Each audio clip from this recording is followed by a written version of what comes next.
अस्सलाम वालेकुम। आज का हमारा टॉपिक है जॉन लॉक। ठीक है, ये पैदा हुआ 1632 से 1704। ठीक है, 1632 से 1704। इसकी बायोग्राफी पढ़ते हैं, 4 MCQs। अच्छा, जॉन लॉक पैदा हुआ था इंग्लैंड में। His father was lawyer. ये भी इंग्लैंड में पैदा हुआ। फादर क्या थे? लॉयर। ठीक है, इसकी वेल फैमिली थी, अच्छी फैमिली थी, ये रिच थे। इसके जो फादर ने इसको हाईएस्ट इंस्टीट्यूशन में इसको पढ़ाया, फिर बाद में जो है ना ये इन्वॉल्व हो गया मेडिसिन में, ऑक्सफोर्ड यूनिवर्सिटी में। ठीक है, फिर उसने अपनी डिग्री ली मेडिसिन में और फिजिशियन के ऊपर मतलब फिजिशियन एज अ फिजिशियन बन गया। ठीक है, he started working as a physician in Oxford. उसके बाद जब वो डॉक्टर था, एज अ डॉक्टर, वो अपने एक दोस्त से मिला, एक पेशेंट से मिला। ठीक है, एक पेशेंट से मिला जो कि इसका दोस्त बन गया। अब वो जो पेशेंट था ना इसका, वो फाउंडिंग मेंबर था पार्टी का। एक विच पार्टी थी उसका, विच पार्टी का क्या था? फाउंडिंग मेंबर था। और इसके दोस्त का नाम था, वो जो डॉक्टर पेशेंट था, एशले कंपलर। कंपर एशले कंपर उसके पेशेंट का नाम था, और वो जो था वो फाउंडिंग मेंबर था विग्स पार्टी का। तो अच्छा, वो जो है लोग ने इंटरेस्ट लेना स्टार्ट कर दिया पॉलिटिक्स में। फिर उसके बाद he started taking part in active politics and start writing politics philosophy. तो उसने स्टार्ट राइटिंग कर दी। इसकी जो फेमस बुक थी वो फ्रेगमेंट्स ऑन गवर्नमेंट। ये इसकी फेमस बुक है। अच्छा, अब हम इसका देखते हैं कॉन्टेक्स्ट, कि उसने ये थ्योरी क्यों दी। जो लोग के फादर और मदर थे ना, वो पार्टिसिपेटेड करते थे रिपब्लिकन को। ठीक है, सिविल वार में। अच्छा, वो फॉलो करते थे रिपब्लिकन को, वो अगेंस्ट थे किंग के। हमने ना कल ये जो पढ़ा है ना थॉमस होब्स को, ये देखें दो थे। कहाँ पे? ये देखें, किंग और पार्लियामेंट। रॉयलिस्टिक जो किंग को फॉलो करते थे, रिपब्लिकन पार्लियामेंट को। तो वो रिपब्लिकन थे, वो इन इसको वो करते थे। जबकि हमने पढ़ा है जो थॉमस होब है वो किसको करता था? किंग को। अच्छा, उस टाइम पे ना ये अगेंस्ट थे किंग के, इसके मदर और फादर।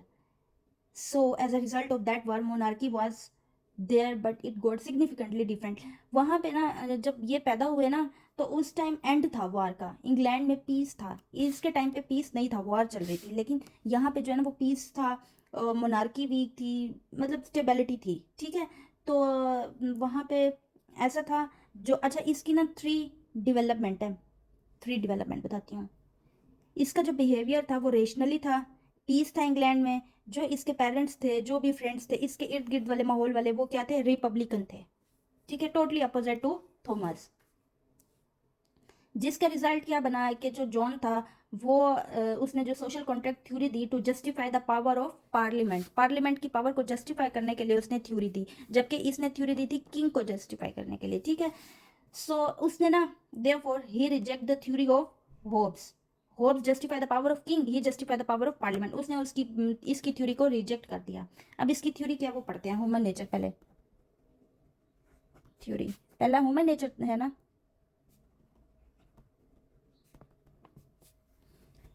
लॉक कहता है कि जो मैन बाय नेचर है वो एसेंशियल ग्रीड है, लेकिन ये कोऑपरेटिव है। ठीक है, पीसफुल है। उसने बोला मैन की जो नेचर है वो कोऑपरेटिव है, पैदाइशी वो ग्रीडी नहीं होता, वो पीसफुली होता है, कोऑपरेटिव होता है। Exactly opposite to Hobbes. Hobbes ने क्या कहा था?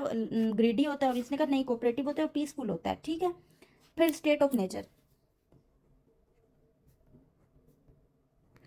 अच्छा, स्टेट ऑफ नेचर में पता है क्या एक्सप्लेन करता है लोग? वो कहते हैं दुनिया में ना नए लोग आते हैं। ठीक है, लाइफ जो स्टार्टिंग में होती है ना वो पीसफुल होती है, हैप्पी होती है, सब मतलब नॉर्मल होती है। लेकिन जैसे ही दुनिया में नए नए लोग आते जाते हैं, मीन जैसे ही आबादी बढ़ती जाती है, वैसे वैसे जो है ना, अब देखें फॉर एग्जांपल, इतनी एक ज़मीन है ना, इतनी ज़मीन है, इतना मतलब खाना है और ये सब, इसके लिए ये सारे इतने लोग।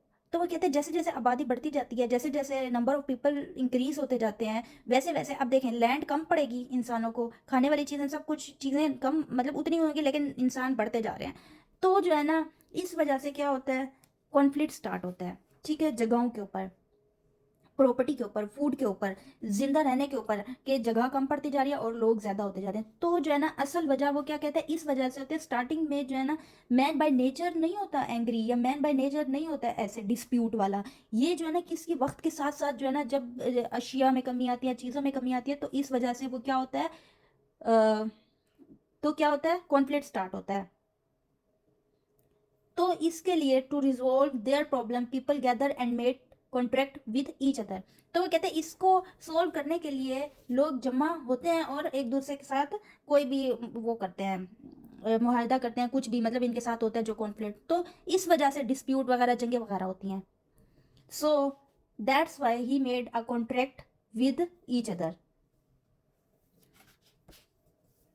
तो इसमें जो लोग है ना वो जो कॉन्ट्रैक्ट देता है उसके दो जो है ना वो फीचर हैं, दो चीज़ें। पहला पहला वो पॉइंट कहता है कि I surrender my rights to the community, community को अपने सारे राइट्स दे देना, ठीक है। तो हर कोई अपने राइट सरेंडर कर दे कम्युनिटी पे। सेकंड जो चीज़ वो कहता है, सेकंड कॉन्ट्रैक्ट, वो ये है कि contract between the community as whole, कि जो अब ये देखें ऐसे आपको पता है कबीले बने होते हैं, ऐसे छोटे छोटे बहुत सारी कम्युनिटीज़ है ना। तो वो कह रहा है पहला कॉन्ट्रैक्ट उसने ये दिया कि इसके अंदर के जो लोग हैं ना वो अपना होल राइट, अपना जो जितना भी राइट्स हैं वो सरेंडर कर दे इस पूरी एक कम्युनिटी को, अंदर के लोग, ठीक है। जब सारे एक दूसरे को अपना राइट सरेंडर समझो कर दिया है। दूसरा जो कॉन्ट्रैक्ट है उसमें कहते हैं जो the contract between the community as whole and choose the same representative from themself, mean we surrender ourselves to the representative on. यानी दूसरे कॉन्ट्रैक्ट में वो ये कहता है कि जो ये अब ये कम्युनिटी है ना, ये सब सरेंडर करेंगे एक इंसान पे, ठीक है, उसको अपने सारे राइट्स देंगे जो, ठीक है, लेकिन 3 कंडीशंस पे। अब वो 3 कंडीशन कौन सी है, पहला इसकी 3 कंडीशन, पहला it shall protect our life, it shall protect our property, it shall protect our liberty, ठीक है। ये 3 चीज़ों की प्रोटेक्शन चाहिए। फिर ये कम्युनिटी जो है ना क्या करती है, सरेंडर करती है अपना सब जो है वो rights to the that person, ठीक है। The contract between the community as a whole and they choose some representative from themself, ठीक है। अब इसके फीचर्स क्या है, फीचर्स देख लेते हैं।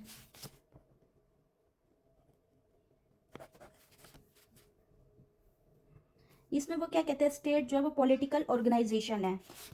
This contract establish a state, एक स्टेट को एस्टेब्लिश करता है ये, एक स्टेट को, कि स्टेट जो है वो पॉलिटिकल ऑर्गेनाइजेशन है। और इस कॉन्ट्रैक्ट में कम्युनिटी एज अ होल जो है वो क्या है, कम्युनिटी एज अ होल भी उनके पास पावर है, एक कम्युनिटी है उसके पास भी पावर है, वो फिर अपना सारा पावर्स दे देती हैं एक को, स्टेट को, ठीक है। But community as a whole has its own power, community के पास भी फुल पावर है। और वो जो पावर इसको दे रहे हैं वो 3 कंडीशंस पे देते हैं, 3 कंडीशंस पे देते हैं, ऐसे नहीं उठ के अपनी सारी पावर दे देते जैसे होप्स में था। पहला कॉन्ट्रैक्ट क्या था उसमें वो क्या कहता है, each person is saying that I surrender my rights to community, means community को वो अपने सारे राइट्स दे रहे हैं। और दूसरे कॉन्ट्रैक्ट में वो सारे राइट्स कम्युनिटी मिल के सब राइट्स जो है वो एस्टेब्लिशमेंट को दे रही है, गवर्नमेंट को दे रही है। पहले जो कॉन्ट्रैक्ट है उसको कहते हैं सोशल कॉन्ट्रैक्ट, ठीक है, सोशल कॉन्ट्रैक्ट। और सेकंड को कहते हैं गवर्नमेंटल कॉन्ट्रैक्ट। ये कंडीशनल कॉन्ट्रैक्ट है, डेमोक्रेटिक गवर्नमेंट है इसमें, ठीक है। तो लॉ क्या हुआ, was founder of modern representative democracy, और ये रिवोकेबल है। समझ आई है आपको।